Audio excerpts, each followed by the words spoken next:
अब हम जानेंगे सॉइल स्ट्रक्चर के बारे में।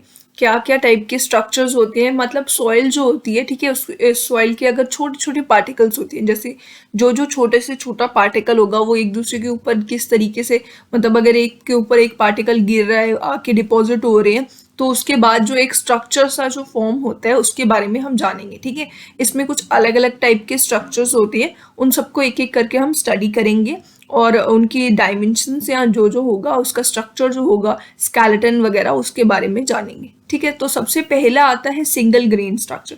ठीक है, सिंगल ग्रेन स्ट्रक्चर जो है ये होता है कोहेजन लेस सॉइल्स के लिए। ठीक है, सिंगल ग्रेन स्ट्रक्चर होगा कोहेजन लेस सॉइल्स के लिए, जिसमें आती है ग्रेवल या फिर सैंड। ग्रेवल और सैंड जो है वो कोहेजन सॉइल लेस सॉइल्स होती हैं, मतलब इनके बीच में ग्रेवल्स जो होती हैं, ग्रेवल के पार्टिकल्स के बीच में आपस में कोई अट्रैक्शन नहीं होती। ठीक है, और सैंड के भी पार्टिकल्स के बीच में उसी तरीके से उतनी ज़्यादा कोई अट्रैक्शन नहीं होती है। ठीक है, तो मतलब ये कोहेजन लेस सॉइल्स होती हैं, इनके लिए ये सिंगल ग्रेन स्ट्रक्चर्स होती है। अब जो पार्टिकल्स कोई ऐसे सॉइल जो मास होगा जिसके अंदर जो पार्टिकल्स हैं उनके बीच में आपस में कुछ अट्रैक्शन नहीं है, मतलब वो कोहेजनलेस सॉइल है, तो उसमें जो सरफेस फोर्सेस होती हैं वो उतनी ज़्यादा उनमें नहीं होती है, उसमें ग्रेविटेशनल फोर्स जो होती है वो ज़्यादा डोमिनेंट होती है। ठीक है, तो आपको याद रखना है सिंगल ग्रेन स्ट्रक्चर में ग्रेविटेशनल फोर्स इसमें डोमिनेंट होती है। ठीक है, ग्रेविटेशनल फोर्स इसमें आएगी सबसे पहले, ये आपको याद रखना है सिंगल ग्रेन स्ट्रक्चर में। ठीक है, और उसके बाद मैं बता दूं कि इसकी अरेंजमेंट इस तरीके से होती है, जैसे आप अगर एक फ्रूट की शॉप पे जाते हो और फ्रूट्स लेने जाते हो, तो फ्रूट्स को जिस तरीके से अरेंज किया जाता है ना, मतलब इस तरीके से सामने रखी होती है, उसी तरीके से कुछ इसकी स्ट्रक्चर होता है। ठीक है, जैसे आपको इस डायग्राम में दिख रहा है, इस तरीके से हो सकता है या इस तरीके से हो सकता है, मतलब ये दो स्टेट्स में हो सकता है, लूज स्टेट में भी हो सकता है और डेंस स्टेट में भी हो सकता है। अब इन दोनों के बीच में क्या डिफरेंस है, यहाँ पे अगर हम इनके वॉइड्स देखें, ठीक है, इसका वॉइड जो है इसमें ज़्यादा है, ठीक है, एरिया, और इसके वॉइड का एरिया थोड़ा कम लग रहा है, मतलब कि इसका वॉइड रेशियो जो होगा, लूज स्टेट का वॉइड रेशियो जो होगा वो ज़्यादा होगा और डेंस स्टेट का जो वॉइड रेशियो होगा वो कम होगा। ठीक है, तो लूजेस्ट स्टेट की वॉइड रेशियो जो सबसे ज़्यादा, मतलब वॉइड रेशियो मैक्सिमम हो सकती है वो 0.9 तक हो सकती है। ठीक है, और डेंसेस्ट स्टेट की हो सकती है 0.35 तक।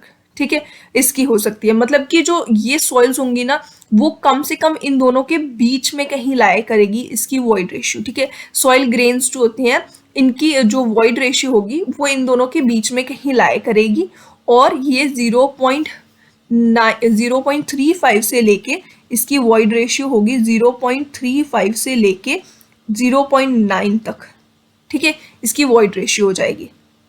ठीक है, और अब ये जो पार्टिकल्स हैं इसमें जो लूज सैंड्स होंगी ना, ये मतलब उतनी अनस्टेबल होती है, मतलब स्टेबल नहीं होती हैं। क्यों नहीं होती हैं स्टेबल, क्योंकि इसके अंदर वॉइड्स वगैरह होंगे, और अगर शॉक्स या वाइब्रेशन वगैरह आएगी तो ये वॉइड्स जो होंगे वो थोड़े से, इनका जो होगा स्पेस फिल हो जाएगा और ये पार्टिकल्स थोड़े अच्छे से पैक हो जाएंगे, इस तरीके से जैसे डेंसली पैक्ड हो जाती हैं ये पार्टिकल्स, डेंसली पैक्ड है, इसी तरीके से थोड़ा सा ये डेंस पैक हो जाएंगी, मतलब शॉक और वाइब्रेशन आने पे थोड़ी सी ये डिफॉर्मेशन देंगे, जिसकी वजह से ये उतने ज़्यादा स्टेबल नहीं होते हैं। ठीक है, ये अनस्टेबल होते हैं। और जो इसके कंपैरिजन में अगर हम डेंस सैंड अगर होगी हमारे पास, तो जो डेंस सैंड पार्टिकल्स होंगे वो थोड़े ज़्यादा स्टेबल होते हैं। ठीक है, और उतने ज़्यादा वो शॉक और वाइब्रेशन से उतने ज़्यादा इफेक्ट नहीं होते हैं। हनी कॉम्ब स्ट्रक्चर जो होता है फाइन सैंड और सिल्ट के लिए ये पॉसिबल है। फाइन सैंड और सिल्ट डिपॉजिट जो होते हैं और उनमें इस तरीके से ये जो स्ट्रक्चर होता है, इसमें क्या होता है, पार्टिकल टू पार्टिकल कांटेक्ट होता है इसमें। ठीक है, मतलब पार्टिकल्स के बीच में आपस में थोड़ी अट्रैक्शन होगी, जिसकी वजह से वो एक दूसरे के साथ इस तरीके से स्ट्रक्चर बना देंगे। हनी कॉम्ब आपको पता ही है, उसके जैसा स्ट्रक्चर होता है इसका। और इसमें कौन सी फोर्सेस होती हैं, इसमें ग्रेविटेशनल, ठीक है, ग्रेविटेशनल, और इसके साथ एक और फोर्स इलेक्ट्रिक फोर्स, मतलब कि सरफेस फोर्सेस भी इसमें होती हैं। ठीक है, इलेक्ट्रिक फोर्स भी इसमें होती है। ठीक है, ये दोनों की दोनों एक साथ वर्क करती है। पहले वाले स्ट्रक्चर में सिर्फ ग्रेविटेशनल फोर्स थी और उसमें पार्टिकल्स के बीच में आपस में जो है कोहेजन बिल्कुल नहीं थी। ठीक है, इस तरीके से ये स्ट्रक्चर बन जाएगा, हनीकॉम्ब स्ट्रक्चर इसको बोला जाएगा।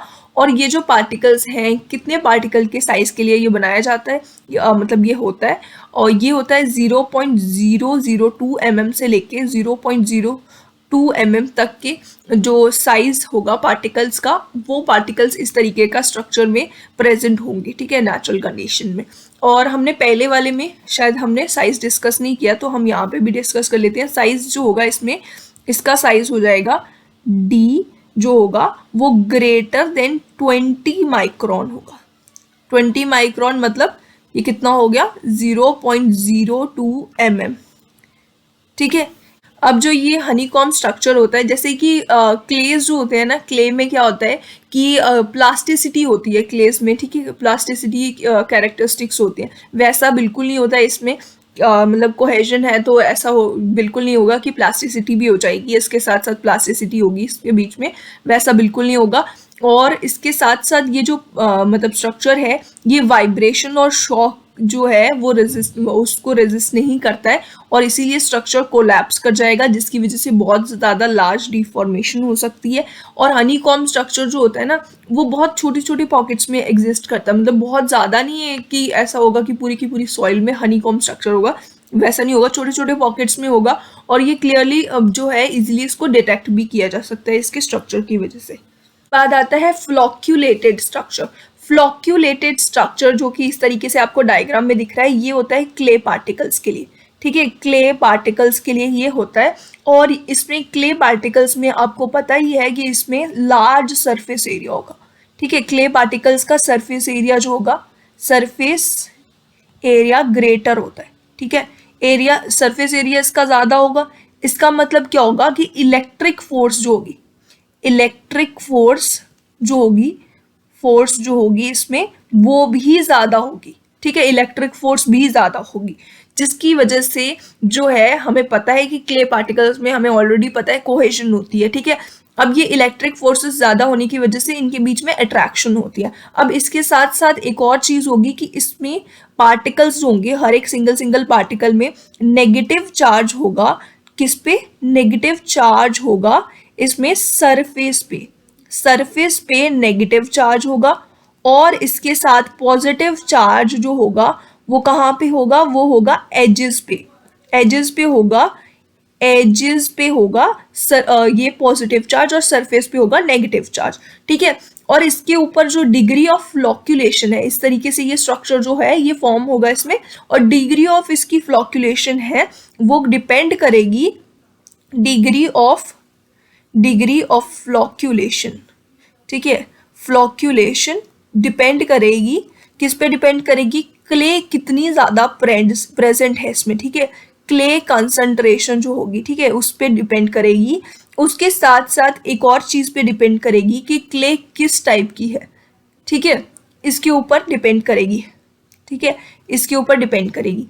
अब इसके साथ साथ मैं बता दूं कि ये फ्लॉक्यूलेटेड स्ट्रक्चर, जैसे ये यहाँ पे है, तो ये पॉजिटिव और नेगेटिव इस तरीके से, मतलब ये इस तरीके से जो है स्ट्रक्चर फॉर्म होगा। जैसे इसका ये सरफेस जो है, सरफेस के साथ एजेस जो हैं उन्होंने मतलब उनके बीच में अट्रैक्शन हुई, क्योंकि नेगेटिव और पॉजिटिव चार्ज था, इस तरीके से ये स्ट्रक्चर बन जाएगा, ठीक है, थोड़ा फ्लॉक्यूलेटेड टाइप का होगा ये स्ट्रक्चर। और जो है इसकी चांसेस, फ्लॉक्यूलेटेड स्ट्रक्चर बनने के चांसेस जो होंगे, वो फ्लॉक्यूलेटेड स्ट्रक्चर बनने के चांसेस ग्रेटर हो जाते हैं अगर जो क्ले है वो सॉल्टी वाटर में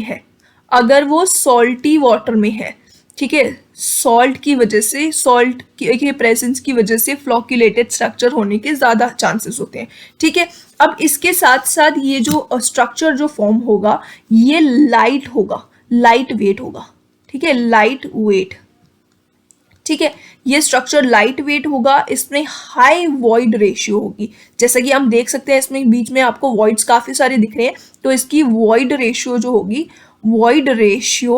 ठीक है, इसकी वॉइड रेशियो ग्रेटर होगी, मतलब हायर होगी, ठीक है, इसकी ग्रेटर वॉइड रेशियो होगी, ठीक है।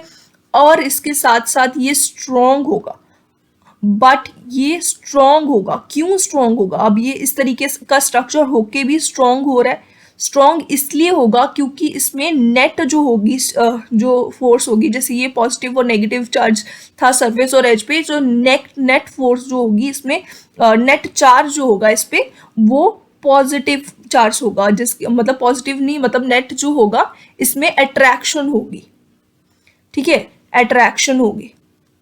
इन दोनों मतलब नेगेटिव और पॉजिटिव चार्ज की वजह से इन दोनों ने मतलब दो पार्टिकल्स ने इस तरीके से एक दूसरे को अट्रैक्ट किया और इस तरीके का ये स्ट्रक्चर बन गया कि ये इसमें लास्ट में जो नेट ओवरऑल होगी अट्रैक्शन होगी, ठीक है, ओवरऑल पार्टिकल्स के बीच में अट्रैक्शन हो जाएगी, जिसकी वजह से ये स्ट्रॉन्ग बॉन्ड बनेगा, इसकी वजह से ये स्ट्रॉन्ग स्ट्रक्चर बनेगा, ठीक है, ये स्ट्रक्चर बहुत स्ट्रॉन्ग होता है।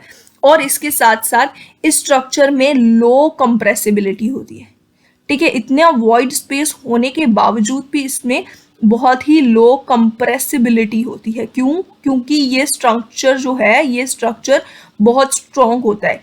इसके साथ साथ अब ये जो वॉइड है, हमें पता है वॉइड ज़्यादा है, तो इसकी वजह से परमिएबिलिटी जो होगी, परमिएबिलिटी परमिएबिलिटी इसमें ज़्यादा होगी, ठीक है, इसमें परमिएबिलिटी ग्रेटर होगी, ठीक है, ग्रेटर होगी। मैं सिंबल ऑलरेडी बना चुकी हूँ, फिर से लिख देती हूँ, चलो। उसके साथ साथ इसमें ग्रेटर शियर स्ट्रेंथ होगी, ठीक है, मतलब ये शियर रेजिस्टेंट होगा, तो शियर स्ट्रेंथ इसमें ज़्यादा होगी, ठीक है। इसके बाद आता है कोर्स ग्रेन स्केलेटन।